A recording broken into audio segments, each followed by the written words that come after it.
The text I'm reviewing today is the first two chapters of The Politics of Crisis Management, Public Leadership Under Pressure.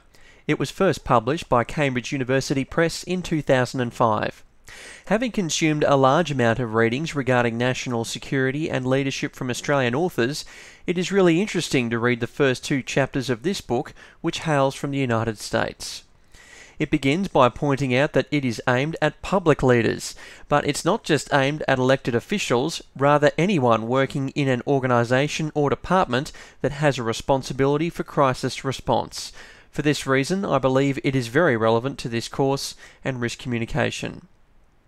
The book begins by trying to sketch out a broad definition of what a crisis is: a serious threat to the basic structures or the fundamental values and norms of a system which under time pressure and highly uncertain circumstances necessitates making vital decisions.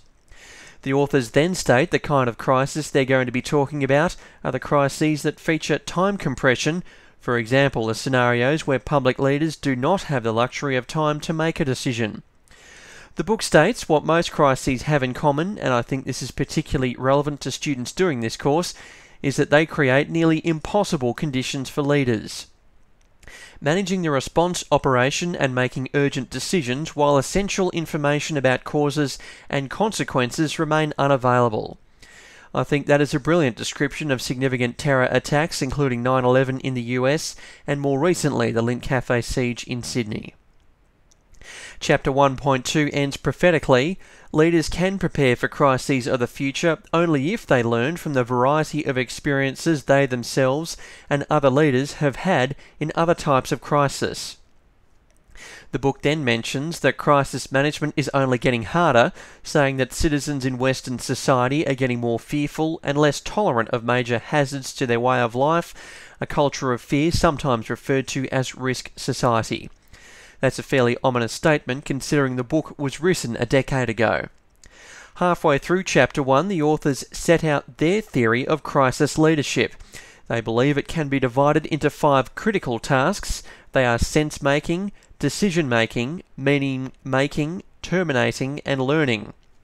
I think this is particularly relevant to students in Week 5 of this course, seeing as we've been learning about the role of communication in the risk management process. I believe the strategy of crisis leadership put forward by this text is very similar to the key points made by Calverty and Hagman in 2009.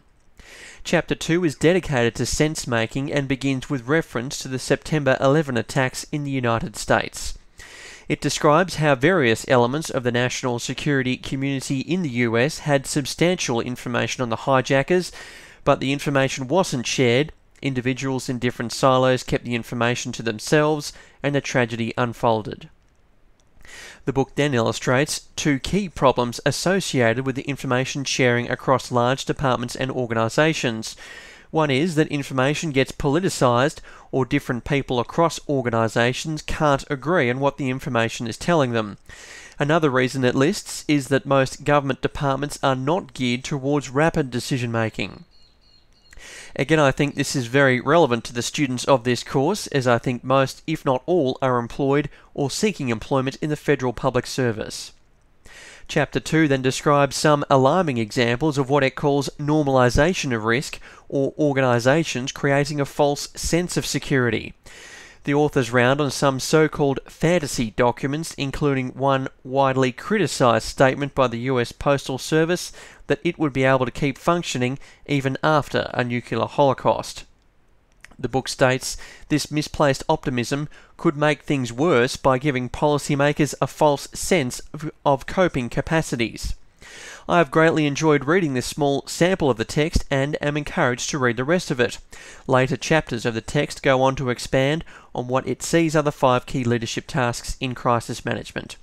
In summary, I think students of this course will find this text very relevant.